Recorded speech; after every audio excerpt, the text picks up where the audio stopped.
মালে সিটিতে এসে আমি বের হয়ে পড়লাম, মানে খুব সুন্দর করে আজকে অনেক দিন পরে রেডি হলাম। আসলে মালদ্বীপে এসে আমি সবার মতো গাউন পরে এটা পরে ওটা পরে মোটেও ভিডিও করিনি, আমি খালি আমার ট্রিপটা এনজয় করছি। তাই আমি সিটিতে এসেই চিন্তা করলাম আজকে একটা সুন্দর করে গেট আপ করি। একটা টপস পরেছি পিঙ্ক কালারে, দেন হালকা করে একটু হালকা মেকআপ করেছি, আর বেশি কিছু করিনি। এত বেশি আসলে ট্যুরে গেলে এত বেশি সাজগোজ আছে কিছু করতে ইচ্ছা করে না, খালি ইচ্ছা করে কেমনি ট্যুরটা এনজয় করব, কিভাবে কি করব। এরপর দেখেন আমার বোনও খুব সিম্পলভাবে রেডি হয়ে নিয়েছে। ও অত আহমরে এত বেশি কিছু পরা নাই, ও নর্মাল জিন্স আর টি শার্ট পরে নিয়েছে। ওরও কথা হচ্ছে কি আমরা এখানে ট্যুরে আসছি, আমরা জাস্ট এনজয় করব। তো আমরা চারজন বের হয়ে পড়ছি। পুরা মালে সিটি ঘুরতে পাইনি, অর্ধেক মালে সিটি আমরা ঘুরেছি।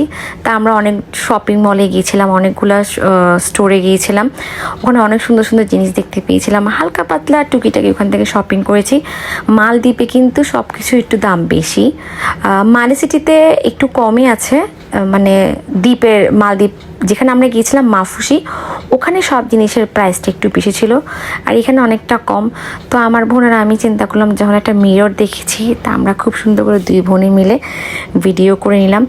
আমরা সব শপিং মলে ঘুরে টুরে আমরা চলে আসলাম সি হাউস একটা রেস্টুরেন্টে।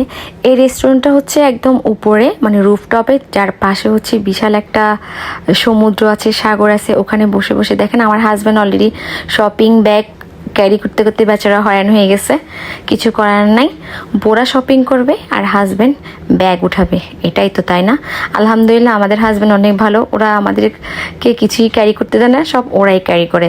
তো আমরা এখন আমাদের রেস্টুরেন্টে চলে আসলাম। রেস্টুরেন্টটা হচ্ছে একদম সাগরের পাশে, আমরা উপর থেকেই সাগর এনজয় করব, ভিউটা এনজয় করতে করতেই আমরা খাওয়া দাওয়া করব।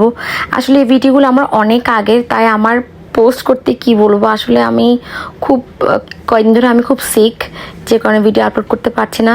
ফার্স্টে আমরা নিয়ে নিলাম অ্যাভোকাডো একটা জুস, দেখেন মিশমা ভিডিও করতেছে জুসটা নিয়ে কিভাবে। এরপর আমরা নিয়ে নিলাম ফ্রাইড রাইস, তারপর এগ, পাঁপড়। এত মজা ছিল খাওয়ারটা, কি বলবো, খুব বেশি মজা ছিল। তারপর আমরা নিয়েছিলাম পিৎজা। তো খাওয়া দাওয়া করে আমরা সম্পূর্ণ সব কিছু খাওয়া দাওয়া ওখানে করেই আমার ভিডিওটা আমি এখানে শেষ করব। এরপর আমি আর কোনো ভিডিও করিনি। এরপরে সোজা আমি চলে গিয়েছিলাম আমার হোটেলে, আমি অনেক টায়ার্ড ছিলাম, তো তাই আজকে ভিডিওটা এখানে শেষ করলাম।